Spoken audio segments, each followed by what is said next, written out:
आदाब, सत श्री अकाल, राम राम, खमागणी दोस्तों। मैं रजनी स्वागत करती हूँ आपका हमारे चैनल द सक्सेस में। तो दोस्तों आज हम पढ़ेंगे सूर्य तप का वितरण, है ना, कि सूर्य तप का वितरण कौन सी विधियों के द्वारा होता है। आज के टॉपिक में हमारी विधियाँ ही मेन रहेंगी। बहुत बार इनसे क्वेश्चन पूछा जाता है। ये टॉपिक आप वैसे साइंस में भी पढ़ते हो, लेकिन यहाँ आपने ज्योग्राफी में भी साइंस के कुछ टॉपिक्स कवर हो जाते हैं, तो वही हम पढ़ेंगे। हाँ, कुछ लोगों के कमेंट आ रहे थे इस तरह से। देखो, मैं नोट्स तैयार करती हूँ इसलिए पूरा पेज दिखा रही हूँ। आप भी इसी तरह से कोशिश कीजिएगा, एक पेज के 3 पार्ट करके। मतलब कि सबकी अपनी अपनी थ्योरी होती है। मेरे को ऐसे होता है कि अगर रिवीजन करने के लिए नोट्स बना रहे हैं तो कम से कम पन्नों में हो, ताकि अपन को लगे कि हाँ, एक कॉपी या फिर आधी कॉपी में अपनी पूरी ज्योग्राफी आ जाएगी, सारी ज्योग्राफी। मेरी यही कोशिश रहेगी कि एक कॉपी में आपकी सारी ज्योग्राफी, जो अपने 15-20 किताबें चलती है ज्योग्राफी की, सब करवा दूँ, है ना। तो क्योंकि एग्ज़ाम टाइम पे हम रिवीजन वो 15-20 किताबों का नहीं कर पाएंगे, इसलिए मैं ऐसे नोट्स तैयार किया करती थी और आप लोगों की डिमांड पर आप लोगों के लिए ला रही हूँ। हाँ, कुछ लोग कहते हैं मैडम आप कार्टोग्राफी के ले आओ, कुछ लोग कहते हैं मैडम भौगोलिक चिंतक के ले आओ, कुछ कहते हैं मैडम पढ़ाना छोड़ दो, आप तो सिर्फ हमें पीडीएफ ही उपलब्ध करवा दो, कुछ कहते हैं मैडम सिर्फ फोटो भेज दो।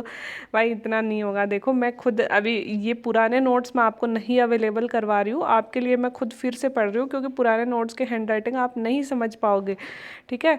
और मैं अभी मेरे वर्क पर्पज से जहाँ रह रही हूँ वहाँ मैं वो वाले नोट्स की कॉपी लाई भी नहीं जिसमें मैं शॉर्ट नोट्स तैयार करती थी, वो मेरे पास अवेलेबल भी नहीं है। तो फिर भी आप लोगों ने डिमांड करी कि मैडम हमें दिखाओ, पढ़ाओ, तो मैं आपके लिए खुद से बना रही हूँ। तो मेरे पास ऐसे कोई कॉपी बनी हुई नहीं पड़ी है कि मैं आपको बेच दूँ या दिखा दूँ। कुछ लोग तो पैसों में डिमांड कर रहे हैं जी, मेल आ रहे हैं मेरे पास में कि मैडम ये हम खरीदना चाहते हैं, आप हमें दे दो। तो ऐसा कुछ नहीं है मेरे पास, मैं आप लोगों के लिए बना रही हूँ और जितनी मेरी कैपेसिटी है मैं कोशिश करूँगी कि मैं डेली आपके लिए लेके आऊँ। और मतलब एग्ज़ाम से ज़रूर, अभी आपकी एग्ज़ाम की डेट फिक्स नहीं हुई है तो ज़रूरी नहीं है अक्टूबर में ही हो। अगर अक्टूबर में हुई तो भी अपने पास में अभी 2 महीनों में हम बहुत हद तक बहुत सारी किताबें कवर कर लेंगे, अगर रेगुलर चलते रहे तो आप विश्वास रखो यार, इतनी जल्दी आप पढ़ भी नहीं पाओगे मेरे पढ़ाए बिना, आप मेरे शॉर्ट नोट्स नहीं पढ़ पाओगे, है ना। तो मुझे थोड़ा सा पढ़ के सुनाना तो कम से कम ज़रूरी होता है, ठीक है। तो बिना मतलब की बातें किए बिना शुरू करते हैं आज अपना टॉपिक है सूर्य तप का वितरण। तो भूमध्य रेखा से ध्रुवों की ओर जाने पर सूर्य तप में कमी होती है। आप सबको इस बात का पता है, जैसे जैसे भूमध्य रेखा से ध्रुवों की ओर जाता है सूर्य तप कम होता जाता है, क्योंकि सूर्य की किरणें कैसे होती जाती है, तिरछी होती जाती है। भूमध्य रेखा पर सर्वाधिक सूर्य तप पाया जाता है और ध्रुवों पर न्यूनतम सूर्य तप। ये सारी बातें ज्योग्राफी पढ़ने वालों को पता होती हैं। वायुमंडल के रास्ते में सौर विकिरण का बड़ा हिस्सा प्रकीर्णन, प्रत्यावर्तन और अवशोषण में नष्ट हो जाता है। जब वायुमंडल मतलब जितनी दूरी प्रकाश तय करता है ना, किरणें तय करती है, उतना ही ज़्यादा हिस्सा नष्ट होता जाता है उसका, प्रकीर्णन में, प्रत्यावर्तन में, अवशोषण में, इन सब में। सर्वाधिक सूर्यतप की प्राप्ति वायुमंडल की बाहरी सीमा पर उत्तरी ध्रुव पर ग्रीष्म संक्रांति को होती है। अगर हम बात करें कि हमारे यहाँ पे सर्वाधिक सूर्यतप कब मिलता है, तो सर्वाधिक सूर्यतप उत्तरी ध्रुव पर ग्रीष्म संक्रांति को मिलता है। कब मिलता है? उत्तरी ध्रुव में ग्रीष्म संक्रांति कब होगी अपनी? 21 जून को। 21 जून को जब सूर्य कर्क रेखा पर सीधा चमकता है ना, उस दिन हमें सबसे ज़्यादा सूर्यतप मिलता है उत्तरी गोलार्ध वालों को। धरातल पर सर्वाधिक सूर्यतप की प्राप्ति भी ग्रीष्म संक्रांति को ही होती है, 21 जून को ही होती है। और सबसे ज़्यादा सूर्यतप मिलता है 30 से 40 डिग्री उत्तरी अक्षांशों के बीच में, मतलब उपोष्ण कटिबंधीय जो मरुस्थलीय क्षेत्र है ना, वहाँ पे सबसे ज़्यादा सूर्यतप प्राप्त होता है, ठीक है। तो याद रखना, भूमध्य रेखा पे नहीं होता दोस्तों। भूमध्य रेखा पे बारिश हो जाती है तो वाष्पीकरण नमी उस मामले में वहाँ पे मौजूद रहती है, बादल आ जाते हैं, इसलिए वहाँ पे इतना सूर्यतप नहीं मिल पाता जितना कि 30 से 40 डिग्री अक्षांशों पे मिलता है। कारण इसका वही दे रखा है, मेघरहित आकाश, रेतीला, मरुस्थल, है ना। तो आकाश एकदम साफ रहता है, मरुस्थल रेतीला है, इसलिए बहुत ज़्यादा सूर्यतप प्राप्त होता है। कर्क और मकर रेखाओं के बीच में सर्वाधिक सूर्यतप प्राप्त होता है। अब ये जो अपन वायुमंडल पढ़ेंगे ना, मतलब ये जो जलवायु भूगोल पढ़ेंगे ना, उसमें बार बार ये बात रिवाइज करेगा, मतलब इतनी बार रिवाइज होंगी ये सारी बातें, आपको पढ़ते पढ़ते याद हो जाएंगी, ये यकीन रखिएगा।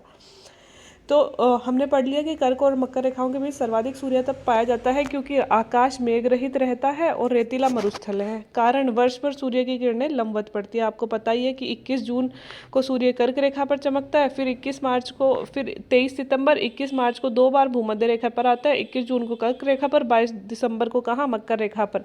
तो कर्क और मकर रेखाओं के बीच सूर्य लंबवत होता रहता है, आप सबको पता है।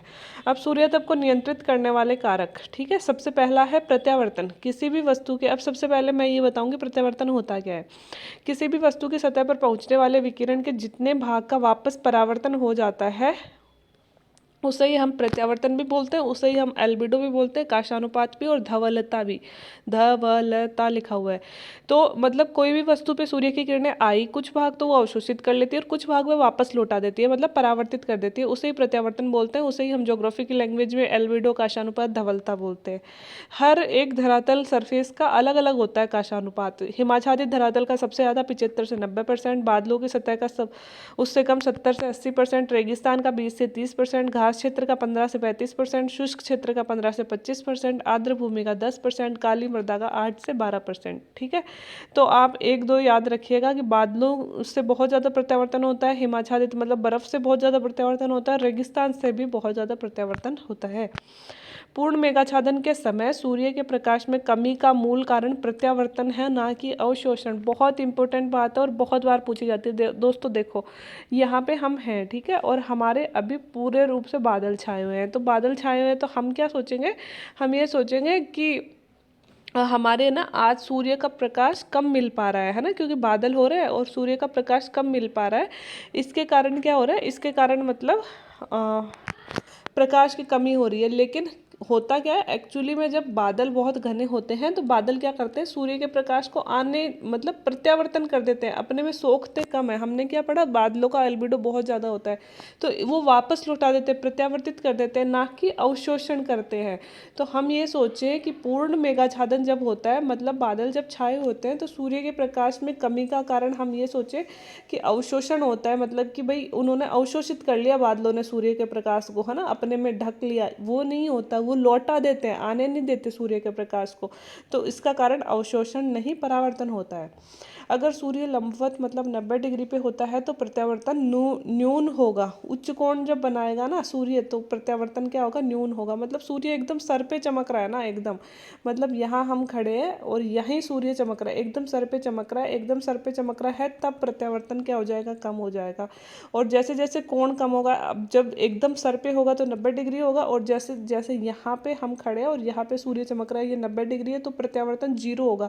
लेकिन जैसे जैसे सूर्य की किरणें तिरछी होती जाएंगी, मतलब कोण कम होता जाएगा, वैसे वैसे प्रत्यावर्तन का गुणांक क्या होता जाएगा, ज़्यादा होता जाएगा। ये इनमें एक विपरीत संबंध होता है। ठीक है, कि अगर सूर्य लंबवत है, 90 डिग्री पे है, तो प्रत्यावर्तन न्यून होगा, और अगर कोण कम होता जाता है तो प्रत्यावर्तन क्या होता जाएगा, ज़्यादा होता जाएगा।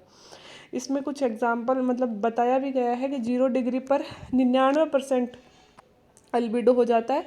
इसके अलावा 10 डिग्री पर 35% होता है। ठीक है, और 30 डिग्री पर 8%, 50 पे मतलब थोड़ा सा एग्जाम्पल के लिए, इतना नहीं पूछेंगे अपन से। लेकिन ये याद रखना है कि सूर्य अगर लंबवत है तो प्रत्यावर्तन न्यून होगा, सिर पे अगर सूर्य है तो प्रत्यावर्तन क्या होगा, न्यून होगा। मतलब 0 डिग्री पर मोस्टली सूर्य सर पे रहता है ना अपने, 0 डिग्री मतलब भूमध्य रेखा पे, तो सूर्य मोस्टली भूमध्य रेखा पर लंबवत चमकता है साल में 2 बार, कब, 23 मार्च, 21 मार्च और 23 सितंबर को, है ना। तो वहाँ पे प्रत्यावर्तन क्या होता है, बिल्कुल मतलब सॉरी, वहाँ पे जो वापस लौटाना होता है वो बहुत ज़्यादा होता है। ठीक है, और इसके अलावा जैसे जैसे कोण कम होता जाएगा, वापस लौटाना क्या होता जाएगा, ज़्यादा होता जाएगा। ये अपन थोड़ा याद रख लीजिएगा। ठीक है, विसरण। विसरण पहले हमने पढ़ा प्रत्यावर्तन, दूसरा हम पढ़ रहे हैं विसरण। विसरण मतलब विद्युत चुंबकीय लघु तरंगे सौर विकिरण के बिखराव को विसरण कहते हैं, है ना। विद्युत चुंबकीय लघु तरंगे होती हैं, अर्थात सौर विकिरण जब बिखर जाता है, विसरित हो जाता है, तो उसे हम क्या कहते हैं, विसरण कहते हैं। यह प्रक्रिया निचले वायुमंडल में धूल के कणों व एरोसोल्स के कारण घटित होती है। हमने पहले भी पढ़ा था कि धूल के कण, एरोसोल, ये विसरण का काम करते हैं। तो ये विसरण जो निचले वायुमंडल में जितने ज़्यादा होते हैं धूल के कण, एरोसोल, उतना ही ज़्यादा क्या होता है, विसरण होता है। सौर विकिरण की कुछ विस्तृत व प्रकीर्णित ऊर्जा होती है और पृथ्वी की सतह तक यह पहुंचती है, और इसे ही विस्तृत दीवा प्रकाश कहते हैं।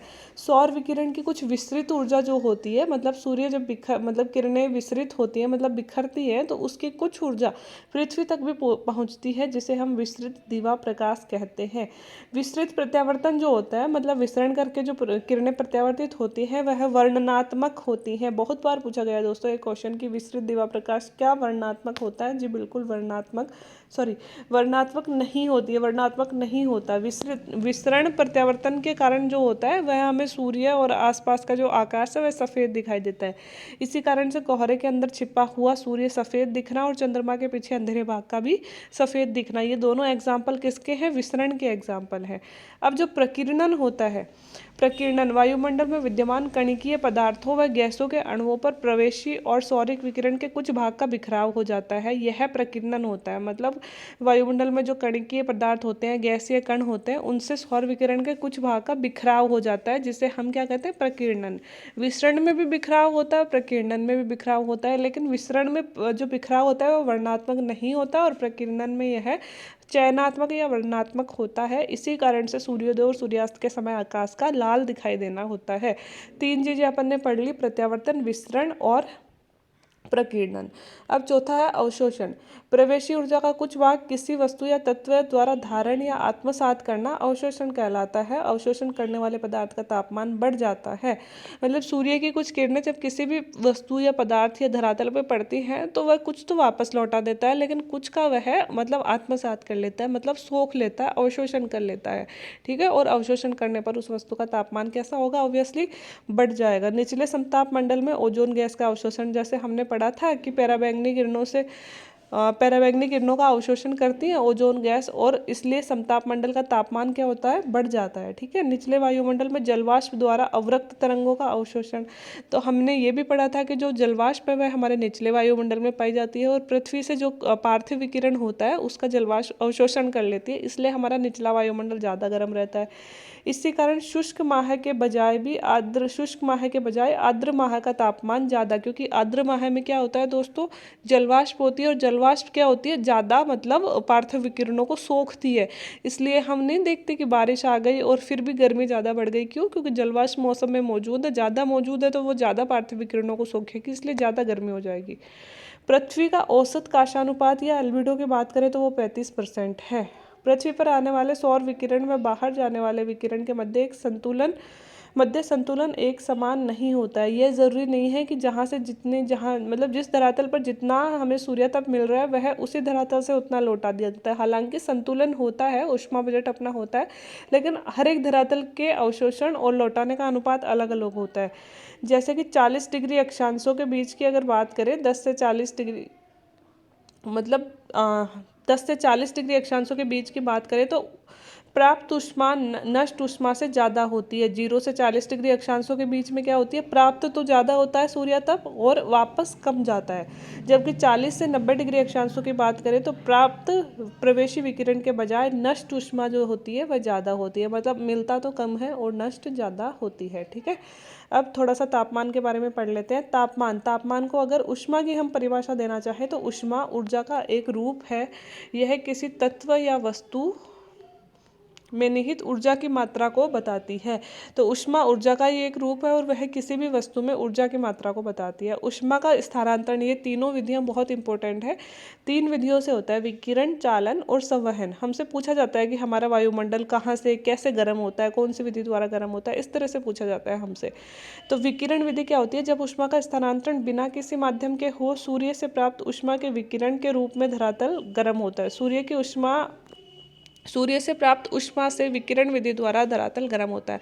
मतलब विकिरण विधि में हमें स्थानांतरण के लिए किसी माध्यम की जरूरत नहीं होती है ना, और सूर्य का प्रकाश से हमारा जो धरातल गर्म होता है वह विकिरण विधि द्वारा ही होता है, उसमें किसी माध्यम की जरूरत नहीं होती।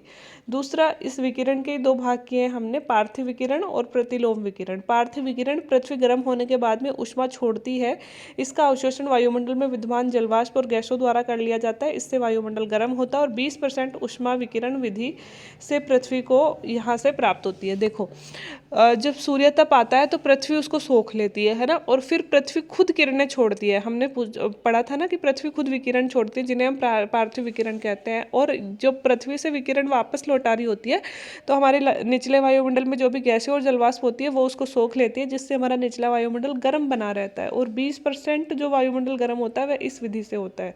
ठीक है, दूसरा होता है प्रतिलोम विकिरण। कभी कभी पार्थिव विकिरण बादलों व गैसों से टकराकर वापस पृथ्वी की ओर ही आ जाता है और पृथ्वी का तापमान उच्च बना रहता है। तो हमने देखा कि कुछ तो पार्थिव विकिरण को जलवाष्प और गैसें सोख लेती हैं और कुछ पार्थिव विकिरण बाहर निकल जाता है वायुमंडल से। तो जब बाहर निकल रहा होता है तो बादल लो से टकराकर वापस कई बार पृथ्वी की तरफ ही लौट आता है, जिसे हम क्या कहते हैं, प्रतिलोम विकिरण। ठीक है, अब दूसरी है चालन विधि। चालन विधि क्या होता है? ऊष्मा का स्थानांतरण एक अणु से दूसरे अणु में स्पर्श के द्वारा होता है। टच करके जब एक अणु दूसरे अणु को ऊष्मा का स्थानांतरण करता है तो वह चालन विधि कहलाती है। अर्थात ऊष्मा स्थानांतरण कणों के आपस में संपर्क के द्वारा होता है। जैसे कि लोहे को हम जब गर्म करते हैं तो एक सिरे से ऊष्मा का स्थानांतरण ठंडे सिरे की ओर, पहले आगे का भाग गर्म होगा जहाँ मतलब जो गर्म से स्पर्श, और फिर धीरे धीरे पीछे का भाग भी गर्म हो जाएगा।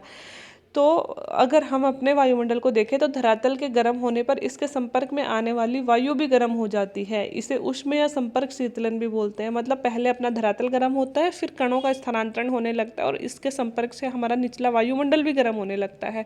इसे हम उष्म या संपर्क शीतलन भी बोलते हैं। और यही क्या है? यही हमारी चालन विधि है। यह विधि वायुमंडल की निचली परत को गर्म करने में सहायक होती है। तो आपको पता चल ही गया कि निचली परत जो है, क्योंकि पहले पृथ्वी गर्म होगी, फिर पृथ्वी अपनी निचली परतों को संपर्क शीतलन के द्वारा या चालन विधि के द्वारा गर्म कर देगी। तीसरी है संवहन विधि। ऊष्मा का स्थानांतरण अणु स्वयं गतिमान होकर करता है। अर्थात धरातल के संपर्क में आने वाली हवा गर्म होकर वायुधारा के रूप में ऊपर उठती है और ऊपरी वायुमंडल की परतों को गर्म करने में सहायक होती है। ऊर्ध्वाधर तापन की प्रक्रिया संवहन कहलाती है। देखो इसमें क्या होता है कि एक अणु पहले गर्मी लेगा, गर्मी लेके खुद गतिशील हो जाएगा और फिर वह ऊपर की तरफ जाकर ऊपर की मतलब परतों को भी गर्म कर देगा। मतलब ऊष्मा ग्रहण करके अणु स्वयं गतिमान हो जाता है और गतिमान होकर ऊपर उठता है और फिर वह ऊपरी परत को गर्म कर देता है। तो जो संवहन की प्रक्रिया होती है हमारी पृथ्वी पर ऊपरी वायुमंडल को गर्म करने में, है ना। निचले वायुमंडल को तो चालन गर्म कर रहा था और ऊपरी वायुमंडल को कौन गर्म करता है? संवहन गर्म करता है। ठीक है। अब वायुमंडल का गर्म और ठंडा होना हम अगले चैप्टर में पढ़ेंगे, अगले वीडियो में पढ़ेंगे। आज के लिए इतना ही दोस्तों। इसके नोट्स बना लेना, रिवीजन करने का टाइम नहीं है क्योंकि 15 मिनट का वीडियो हो गया, मेरे पास नहीं है। आप एक बार वीडियो रिवाइज करके फिर से देख लेना और फिर भी कोई दिक्कत हो तो नीचे आप कमेंट बॉक्स में कमेंट करके पूछ सकते हैं। वीडियो अच्छा लग रहा है तो चैनल को सब्सक्राइब करके रख लें, वीडियो को लाइक भी करते रहें जिससे यूट्यूब को रेस्पॉन्स मिलता है। अगर आप लाइक करते हो तो ऐसे ही छोड़ देते हो फिर वो रेस्पॉन्स समझता नहीं है ना।